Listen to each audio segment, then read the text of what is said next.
Welcome sa ating special vlog edition at nandito nga po tayo sa Candelaria, Quezon. Manunood po tayo ng kanilang float parade at pupuntahan natin yung Candilawan Village. Yan po ay bahagi ng kanilang pagdiriwang ng Candle Festival 2024 dito sa bayan ng Candelaria. Candle Festival po is a grand cultural celebration para po ipakita yung katatagan, talino, galing at matibay na pananampalataya at debosyon kay Nuestra Señora de Candelaria at kay San Pedro Bautista.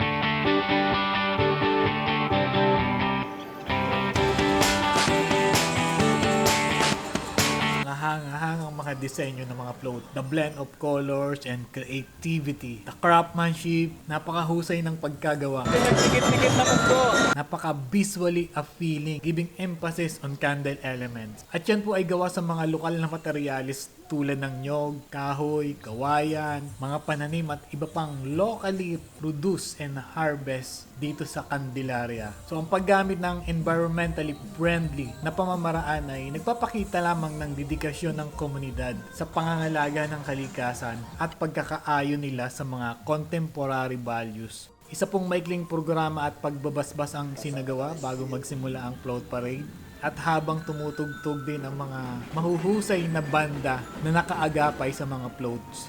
Sa pamamagitan ng makukulay na mga float at masasalimuot na disenyo, the converge of tradition, creativity at eco-friendly na construction, telling stories of Candelariahin ay sumisimbolo ng pagbibigay ng respeto at halaga sa mayamang kultura at kasaysayan ng Candelaria that resonate with the essence of the Candle Festival. I-explore naman natin itong Candilawan Village. Ito po yung nagsisilbing hub ng creativity at craftsmanship ng mga local artisan dito sa Candelaria. Dito po nila ipinakikita yung kanilang talent from intricate design ng mga candle at traditional crafts. Sobrang mabusisi nga rin ang design ng kanilang mga booth. Tingnan nyo na lang itong map ng Candelaria na to. So, mas maganda siguro kung sa gabi kayo pupunta kasi meron siyang mga LED light. Ang ganda ng design nitong third place. Na ito yung first place dito sa booth. Ang ganda. Puro kandila ho yan. Ilang gumawa daw nito? Gano'n po katagal nyo ginawa? 3 linggo. Second place.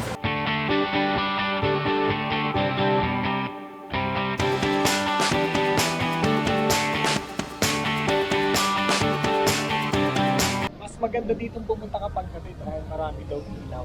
Yeah, I learn to mind my business and I put a chokehold on my woes. Just let it burn. Everything I need right here, and I don't know what I don't know. So let it burn. It's a perfect blend of tradition and innovation. Ngayon naman po ay masasaksihan natin yung Marian Devotion Street Dancing.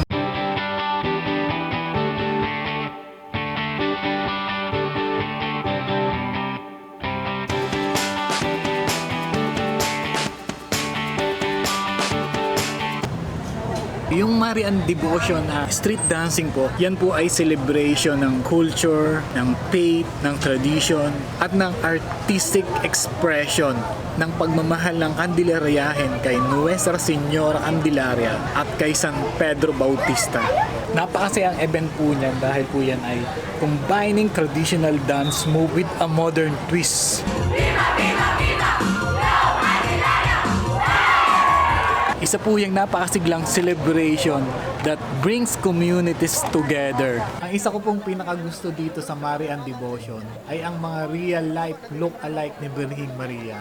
So human. At first glance, aakalain mo na mga sculpture sila, pero totoong tao pala sila. Kahawig talaga sila ni Birhing Maria. Maliit at maamo ang mukha. At talagang maaamis ka kung paano nila ginawa na maging kawangi sila ni Birhing Maria. Dito sa Station 1, hindi na napigilan ng mga tao ng mga martial at pulis sa sobrang excitement, lalo na when Atisa Manalo jump in and dance with the Marian Devotion street dancers. Si Atisa po ang panlaban ng Quezon Province sa Miss Universe Philippines at lehitimo po siyang Candelariahin. Siya din po ay dating gumaganap bilang Birhing Maria. So ito pong Candle Festival is a one-week celebration.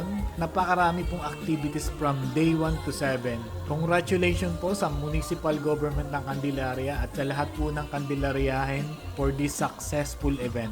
Happy Fiesta po! At dahil hindi ko alam kung paano ko tatapusin ang vlog na ito, at dahil po wala na tayong oras, ay bigla na lamang itong mawawala.